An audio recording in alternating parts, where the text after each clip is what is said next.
Okay, last time we talked about adding two bromines across an alkene, also two chlorines or a bromine and one oxygen across an alkene. Today we're going to talk about adding two oxygens across an alkene. Now we have a reaction that does this already, where if we take an alkene and treat it with MCPBA, that forms an epoxide.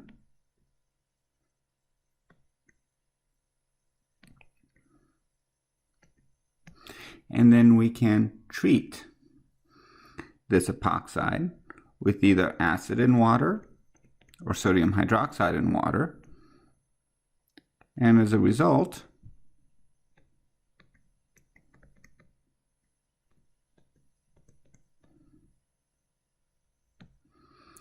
we add two OHs across an alkene.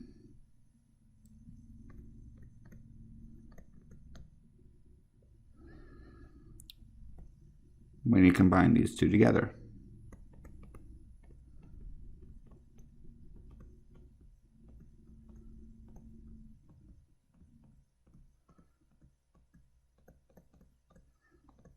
Moreover,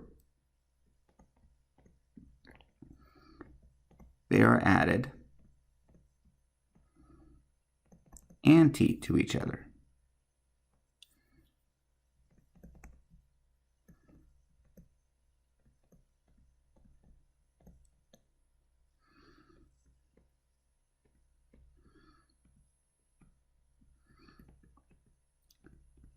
So if we just combine them, first to do epoxidation, and again, this could be acid and water instead of sodium hydroxide and water. You could also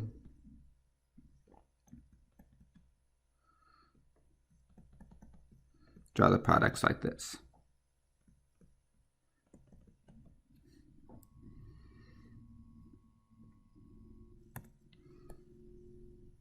These are equivalent to each other.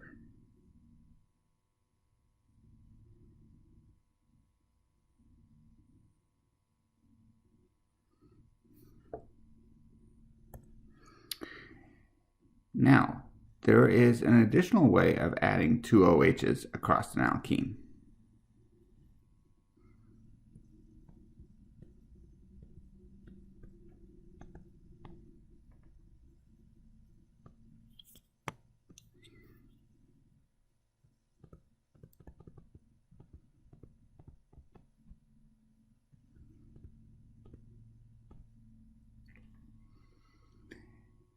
And that's by using a compound called osmium tetroxide.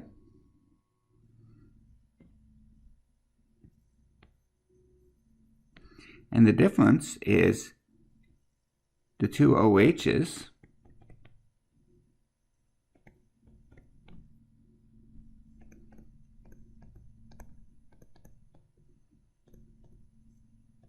are added syn to each other.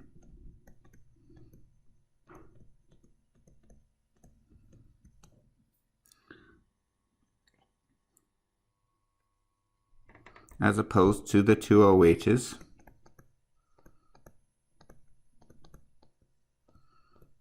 added anti to each other. Now you might notice that in the top case right here, the product is racemic. The bottom case, the product is not racemic. And that has nothing to do with the reaction, it has to do with the product itself. This product just happens to be achiral. It's just coincidence. If we had another alkene,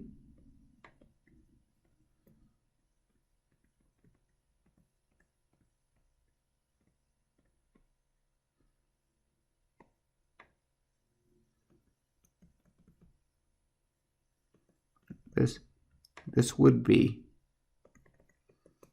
racemic because this molecule starts out achiral and it becomes a chiral molecule, so it's racemic. The two OHs are still added syn to each other.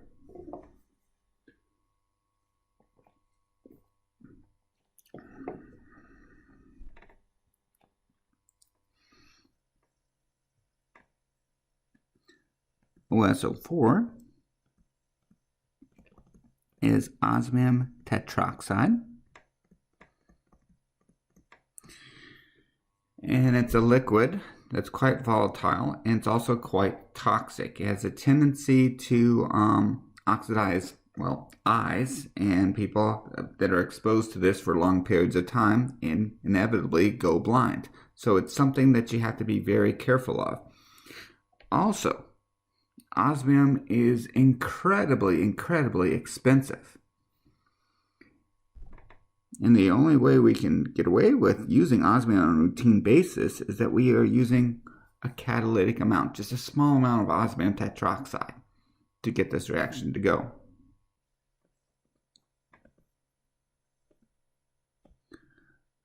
Oh, first of all, the structure of osmium tetroxide looks like this.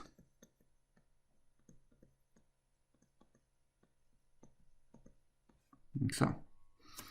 NMO stands for N-methyl morpholine N-oxide.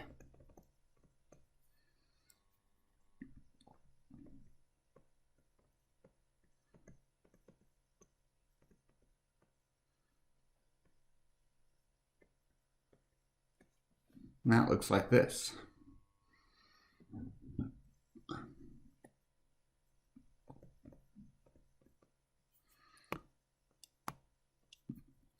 What this molecule is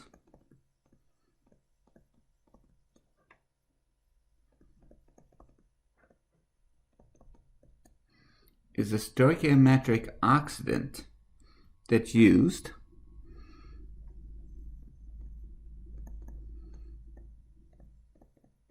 to make osmium tetroxide catalytic. If we didn't have NMO present, that would mean for every molecule of alkene we had to use one molecule of osmium tetroxide, and that can be quite expensive. To give you an idea of how expensive osmium tetroxide is, a quick internet search, 1 gram costs about $280. Comparison, 1 gram of cocaine is roughly around $60 by an internet search. And I really have to clear my search history soon. So, anyways, this stuff, it's expensive.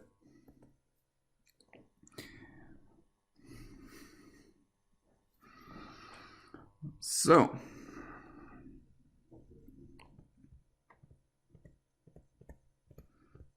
the mechanism of the reaction.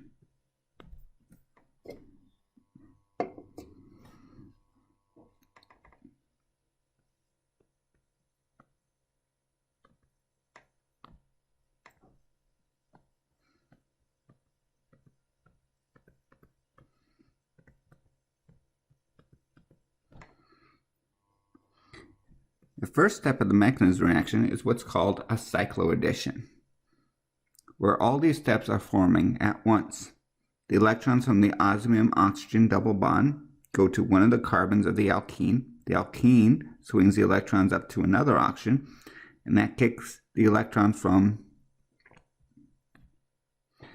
the osmium-oxygen double bond onto the osmium itself. So essentially what's happened is this.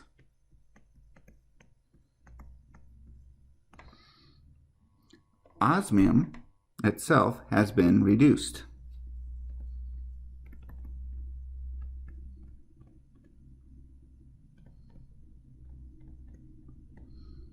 It goes from 8 bonds to O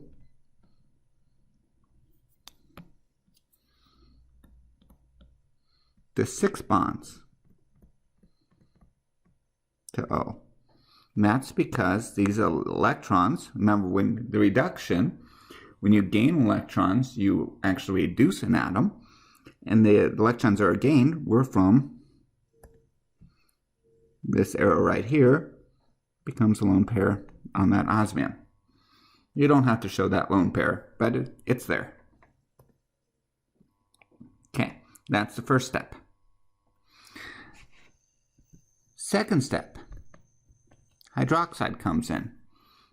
Notice in the reaction, I didn't list hydroxide as one of the starting materials.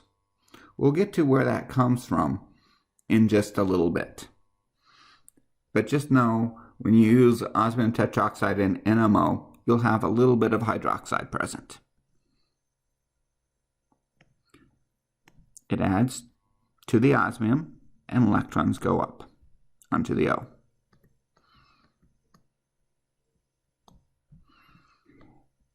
Okay, we'll get to this in just a bit.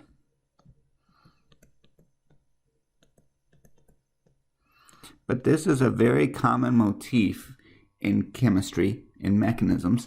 You have an OH minus adding to an atom doubly bonded to an O. That OH minus adds to that atom, electrons go up. And this process is completely reversible. The electrons can come back down to reform the pi bond. They can kick off the OH that was added, or what they can do is they can kick off an oxygen.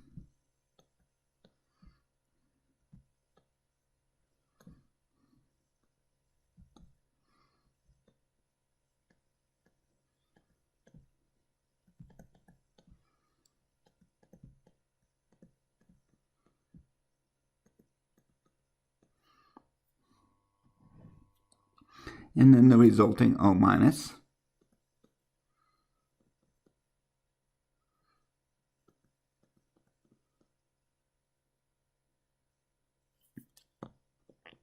can take a proton off.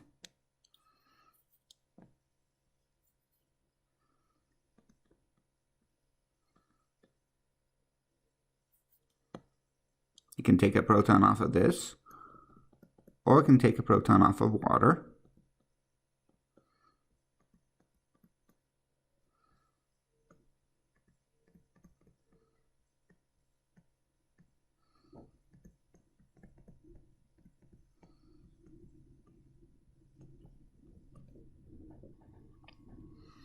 And then the process repeats itself. OH minus adds to the osmium.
And you get the product.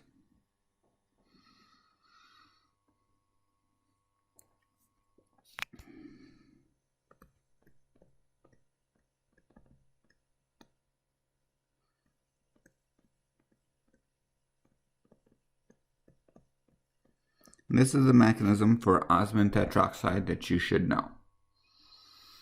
The reason it adds syn has to do with this first step, this concerted step,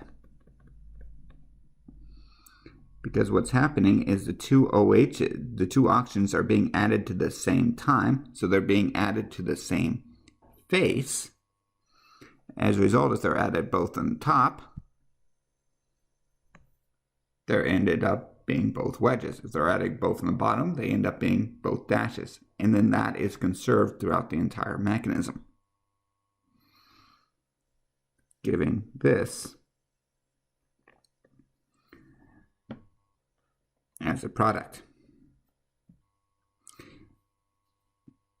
Notice we didn't use NMO in the mechanism, and we also magically had hydroxide and water appear out of nowhere.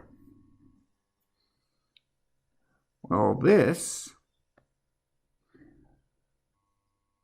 we'll explain in a subsequent part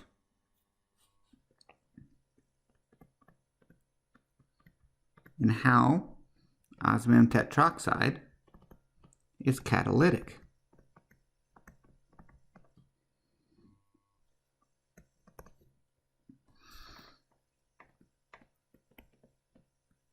This is the active form of osmium tetroxide.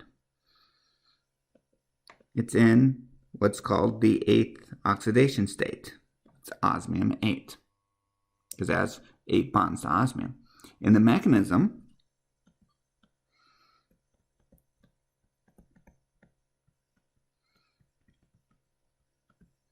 we end up with this.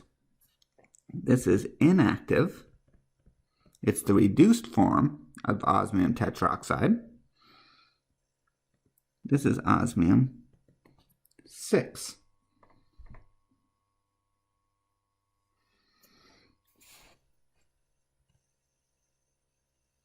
What happens in the mechanism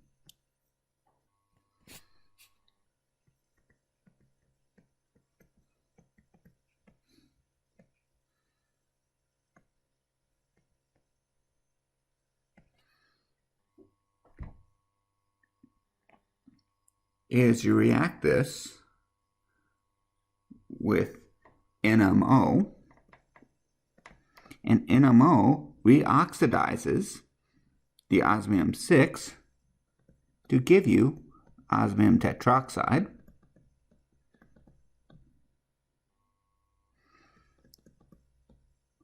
water,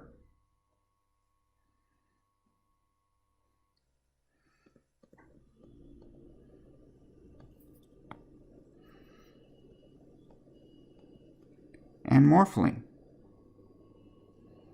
Now water, that explains where the water comes from, is this reaction right here. Where the hydroxide comes from is amines are slightly basic,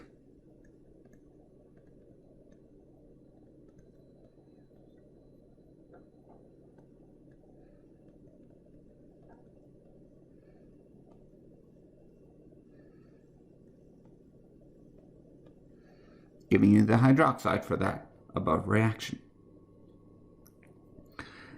Now, this mechanism right here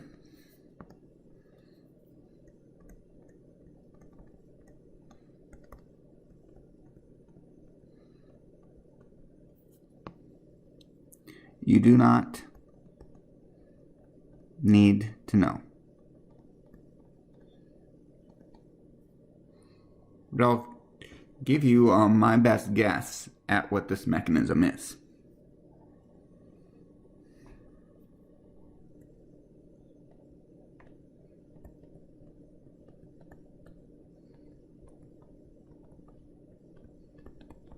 Remember, this osmium right here, osmium 6, has a lone pair. It's going to be important.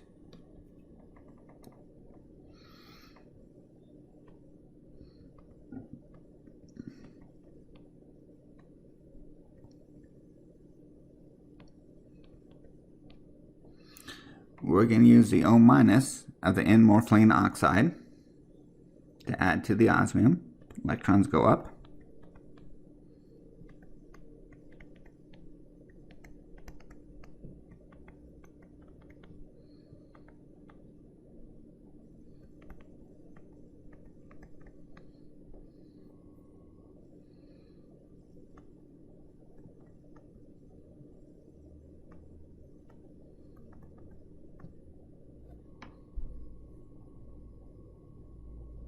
Like so.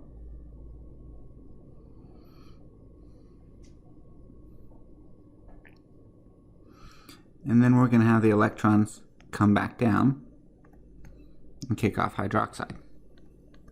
So this is just a ligand exchange.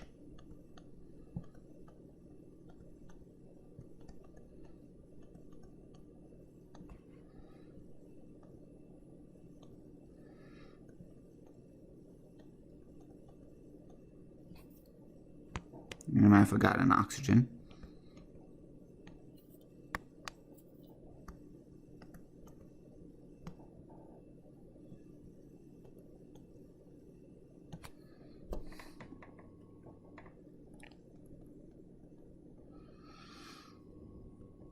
Now, this lone pair on this osmium, and we also have an oxygen-nitrogen bond. Any single bond between two electronegative elements is a highly energetic bond. It's an unstable bond. We're going to use this lone pair from the osmium to swing down, and we're going to kick these electrons onto this nitrogen right there.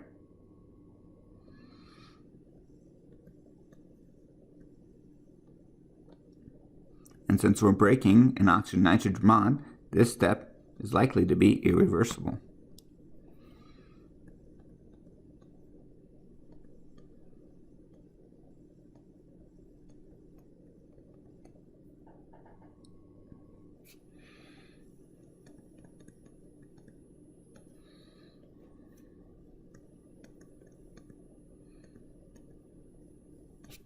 Okay. Now, here's something to notice. A lot of students have a hard time with formal charge. Turns out formal charge is important in keeping track of electrons.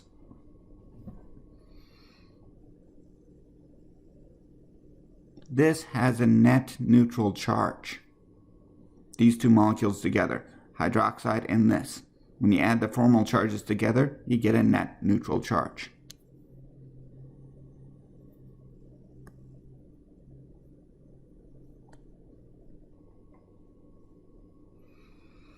When you add the formal charges of these three molecules together, you have a net negative charge. That means we are missing a positive formal charge somewhere.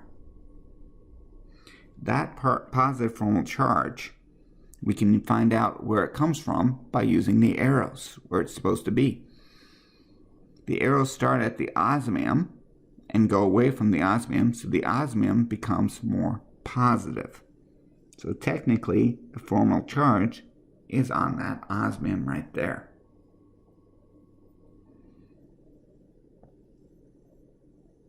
Now, those three molecules have a net neutral charge.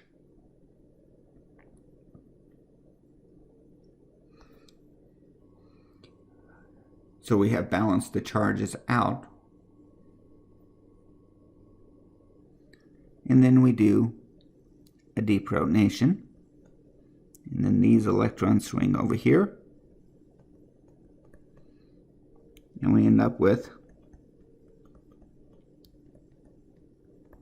osmium tetroxide again, water, and methylmorpholine. Okay, now this is just what I think the mechanism is of this reaction. You do not need to know this mechanism. I'll never test on it. But this was a way of describing how you get these three things together.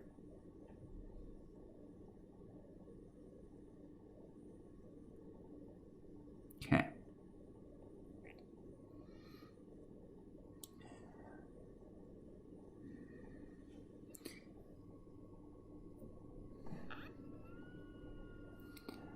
So, the mechanism I do want you to be able to do, though,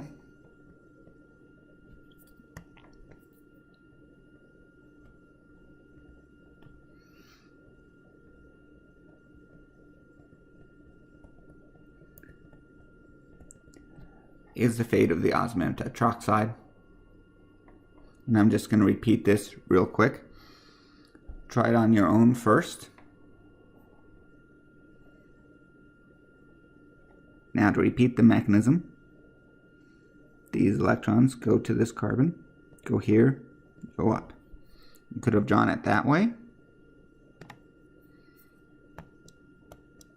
or you can draw it the opposite way.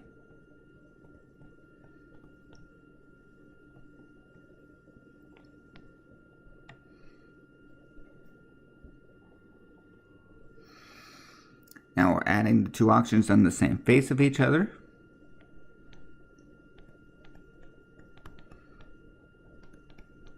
So you get that. You don't need to show stereochemistry in mechanisms, but this case I am going to show the stereochemistry. The two methyl groups here are trans, so I'm going to make them trans here.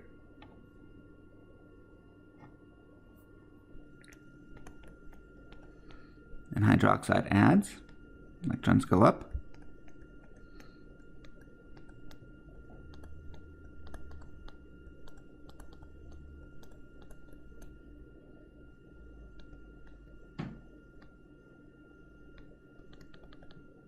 Electrons come back down, kick this off.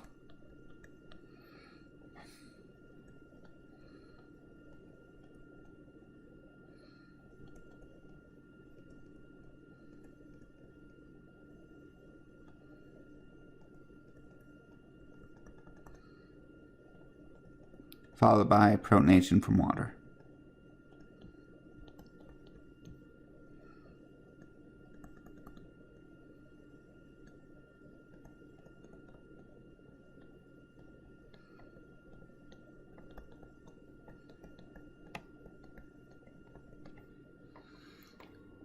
What happens next is just a repeat from above, so you are more than welcome to use repeat.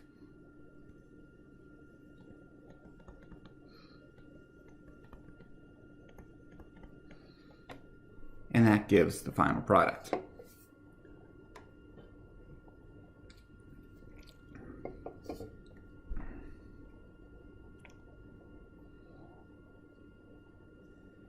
Okay, this intermediate is the key intermediate. It's referred to as an osmate ester.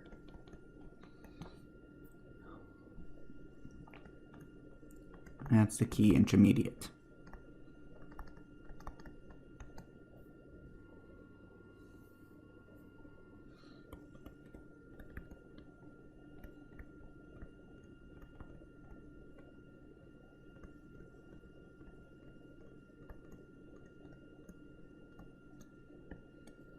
This mechanism you should know.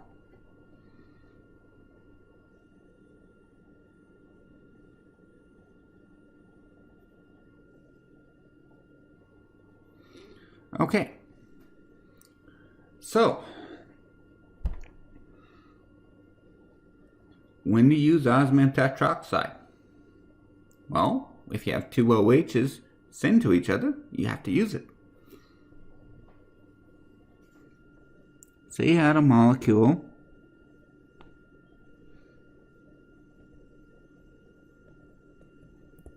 like this.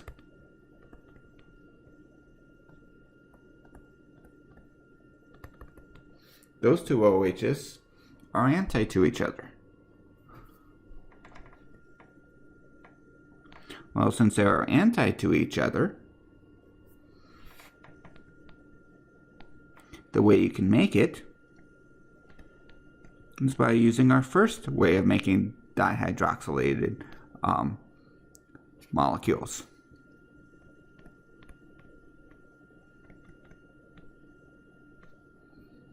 By using MCPBA, sodium hydroxide and water, the two OHs are anti to each other, so we draw the lines exactly as they are, and then we add in the double bond.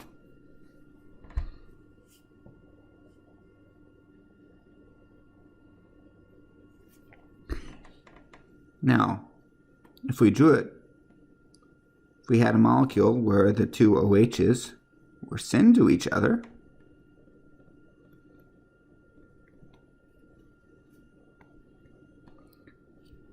since they are syn to each other, that's a sign that we should use osmium tetroxide. So the two OHs are syn to each other, so we draw the line substituents exactly as they are. And then we add the double bond where the two OHs were. Now, here's the thing.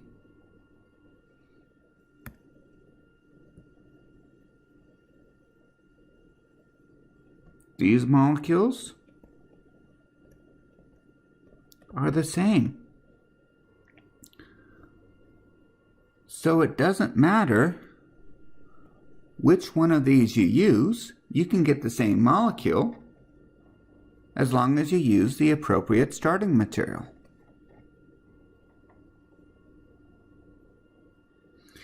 Now, an example where you absolutely have to use one or the other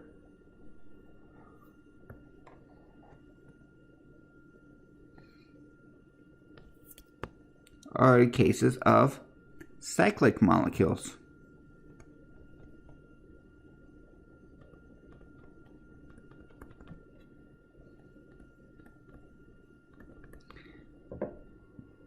In this case, you don't have free rotation.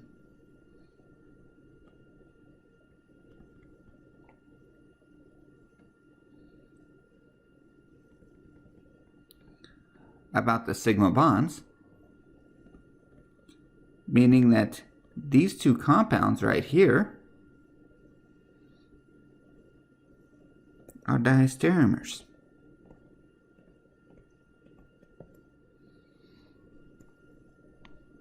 As a result, you absolutely have to, in the first case, since they're cis to each other, syn to each other, you have to use osmium tetroxide and NMO. Now notice I haven't been using the word catalytic in front of osmium tetroxide. If you use it, great. If you don't, that's fine. This process, you would be using a small amount of osmium tetroxide. But most organic chemists, when they write osmium tetroxide, they don't write catalytic, so I'm just not going to do it. But if you had, here in the case they're anti to each other,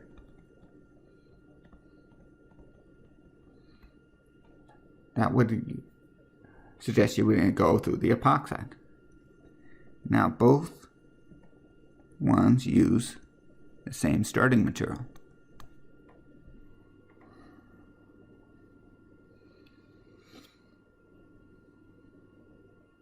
Okay. So that's quite a bit that we've covered.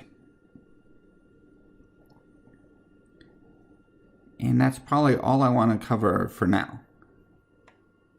So we'll pick this up on Friday, when we're talking about the reactions that you can do with these molecules with two OHs right next to each other.